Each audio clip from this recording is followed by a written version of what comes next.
नमस्कार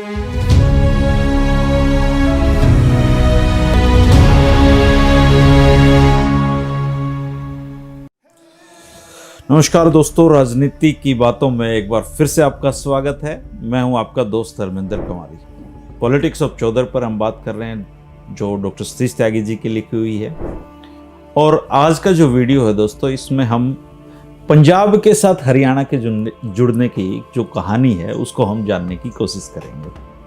आप जानते हैं दोस्तों कि 6 फरवरी 1858 की तारीख हरियाणा के इतिहास में एक बहुत अहम स्थान रखती है, क्योंकि इस दिन हमारा प्यारा जो हरियाणा था वो पंजाबी हरियाणा हो गया था और हरियाणा क्षेत्र का जो भाग्य था वो पंजाब के साथ जुड़ गया था।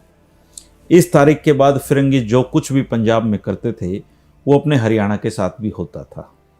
पंजाब की राजनीति से ही हरियाणा की राजनीति संचालित होने लगी, प्रभावित होने लगी और अगले जो 108 साल का समय है वो पंजाब के रहमो करम पर रहना हरियाणा की नीति हो गया। भले ही इस बीच में चाहे राज फिरंगियों का रहा हो या आज़ादी के बाद तथाकथित अपना राज रहा हो, परिस्थितियां बहुत ज़्यादा बदली नहीं। 1966 में फिर ये सब कुछ बदलता है।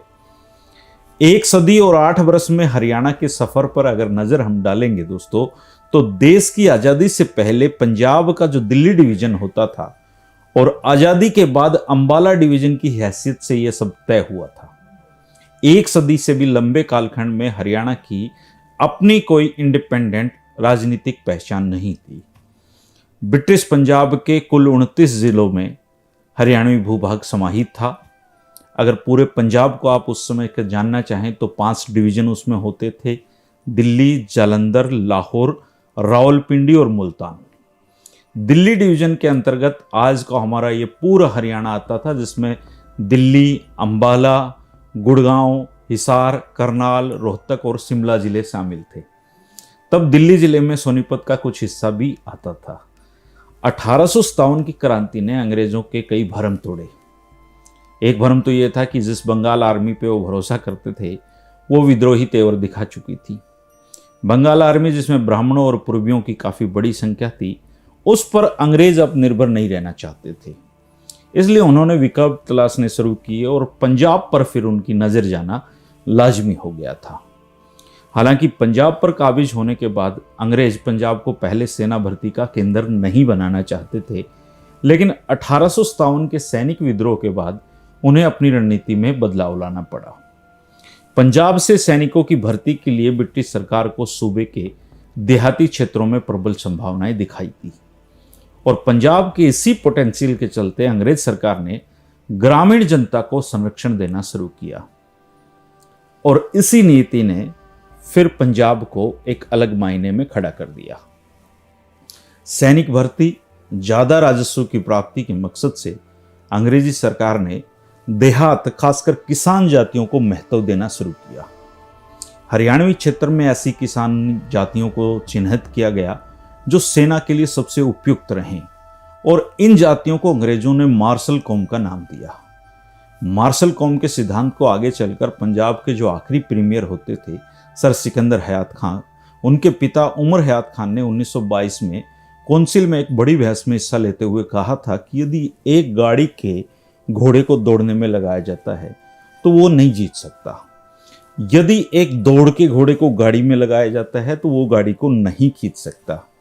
यदि कोई व्यक्ति कमजोर है और ठंड को ही सहन नहीं कर सकता है और मर जाता है तो इसका मतलब है कि सर्वाइवल और फिटेस्ट का सिद्धांत यहां लागू होता है।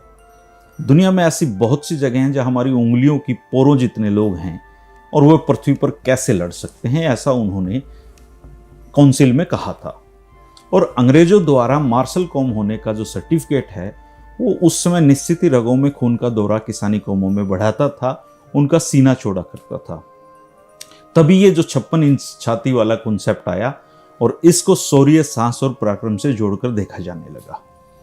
खैर जो भी हो, अंग्रेजों को मार्शल कौमों से लड़ाकों की आपूर्ति की गारंटी मिल गई थी और सभी मार्शल कौमें किसान वर्ग से थी, इसलिए एग्रीकल्चरिस्ट ट्राइब में शामिल होना उस समय फक्र की बात हो गई थी। कई बार तो ऐसा भी देखने में आया कि कई जातियों ने इस स्टेटस को पाने के लिए अंग्रेजों के साथ कानूनी लड़ाई भी लड़ी। समूचे पंजाब में ब्रिटिश सरकार का अस्तित्व एक तरह से किसान और जवान पर निर्भर हो गया था। खेती की जमीन बेशकीमती हो गई थी और साथ में ट्रांसफरेबल होने से किसान जमीन को जो रहन रखने का है एवज में साहूकारों से रहन रखने लगे और साहूकारों से उनको आसानी से कर्जा भी मिलने लगा। कृषि के वाणिज्यीकरण के कारण कृषि वस्तुओं के मूल्यों में अच्छी खासी बढ़ोतरी भी उस समय हुई थी। और अगर उस समय के आंकड़े आप उठाकर देखें तो खाद्यान्नों का जो फुटकर मूल्य था 1873 में 100 रुपये आधार वर्ष का मूल्य था। 1894 में 114 था, 1905 में 117 हो गया और 1910 में 168 हो गया। 1914 में तो ये 222 हो गया था।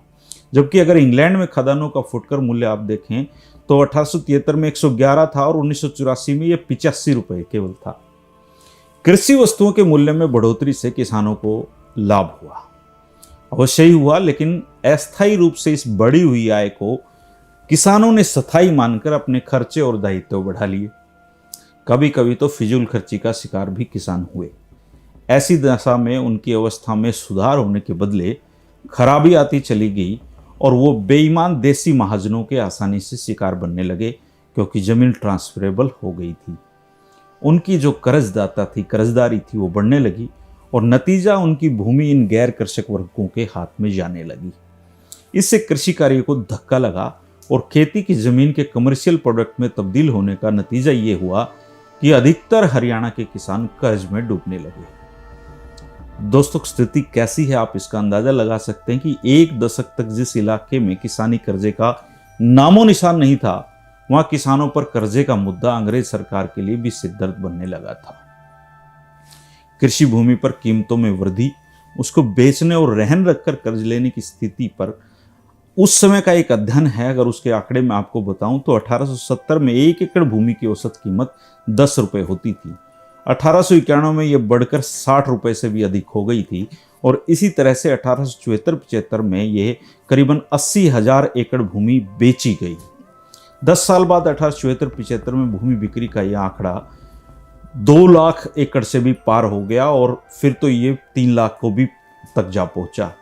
और इन्हीं वर्षों में किसानों की करीबन 6 लाख एकड़ जमीनें कर्ज के लिए रहन पर रखी गई। मुल्तान डिवीजन के तत्कालीन कमिश्नर ऑर्थर बानथेड़े ने सबसे पहले इस खतरे को भांपा और 1868-69 में अपनी जो रेवेन्यू रिपोर्ट है उसमें उन्होंने आगाह किया कि कर्ज के एवज में साहूकारों को स्थानांतरित हो रही भूमि से किसानों में असंतोष पनप रहा है और यह असंतोष भविष्य में किसी राजनीतिक खतरे को जन्म दे सकता है। किसानों की जो जमीनें हैं वो साहूकारों के स्वामित्व में जाने से किसान समुदाय में असंतोष पैदा होना था, निश्चित था। अंग्रेज इसको भांप रहे थे।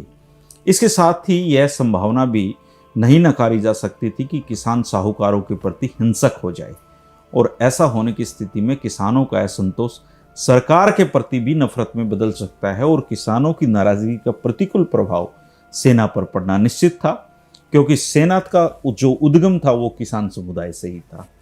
ब्रिटिश सरकार अपने शासन की रीढ़ की हड्डी टूटने का ये जोखिम लेने की स्थिति में नहीं थी, इसलिए तत्काल राहत के जो रास्ते थे उनको तलाशने लगे अंग्रेज अधिकारी। यहाँ पर ब्रिटिश सरकार के लिए किसानों और साहूकारों की उपयोगिता की दृष्टि से तुलना करते हुए 1886 में पंजाब के फाइनेंस कमिश्नर थोबर ने लिखा कि व्यापारिक जातियों ने राज्य की स्थिरता में कुछ भी योगदान नहीं दिया है।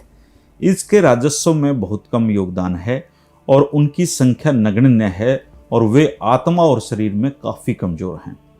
लड़ने में सक्षम होने की बात तो दूर, व्यापारिक जातियों को सुरक्षा की आवश्यकता पड़ती है, इसलिए वे खतरे के समय ताकत बनने की बजाय कमजोरी का स्रोत बनेंगे और किसी भी मामले में सरकार के प्रति उनकी वफादारी हमेशा संदिग्ध रही है। 1890 आते आते दोस्तों हालात और भी गंभीर हो गए। पहले से चिंतित ब्रिटिश सरकार ने इस समस्या से निपटने के लिए कोशिश शुरू की।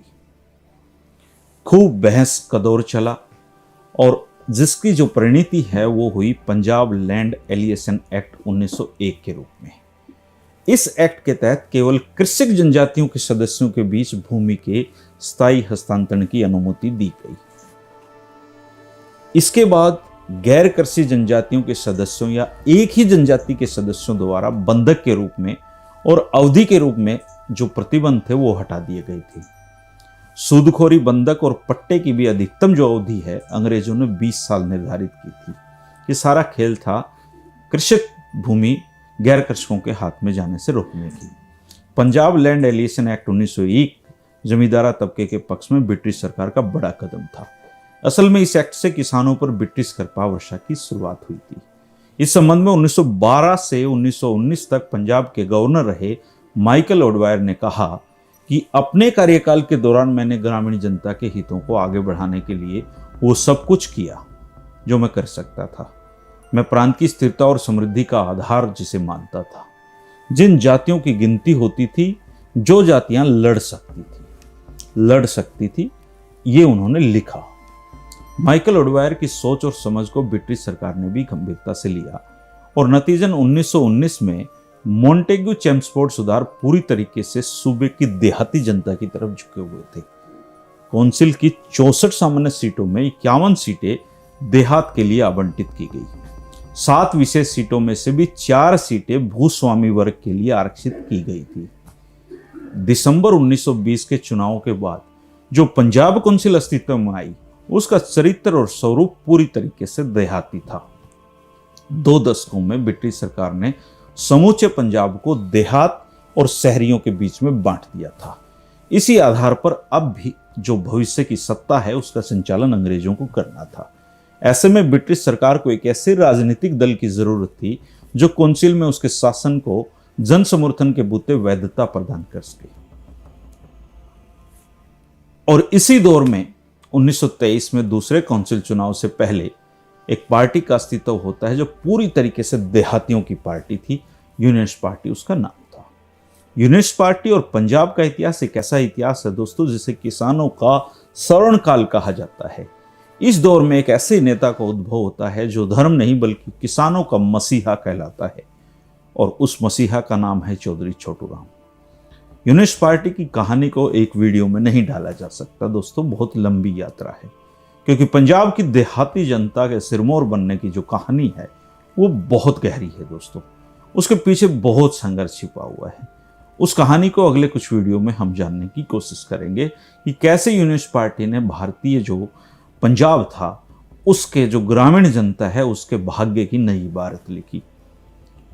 पॉलिटिक्स ऑफ चौधर के इन वीडियो में दोस्तों हम हरियाणा के इतिहास की तमाम समूची जानकारी आपके सामने लेकर आएंगे। आप धैर्य के साथ कड़ी दर कड़ी इनको सुनते रहें। पिछले वीडियो ना देखे हों तो पॉलिटिक्स ऑफ चौधर नाम से एक प्लेलिस्ट है, आप उसमें जाकर देख सकते हैं।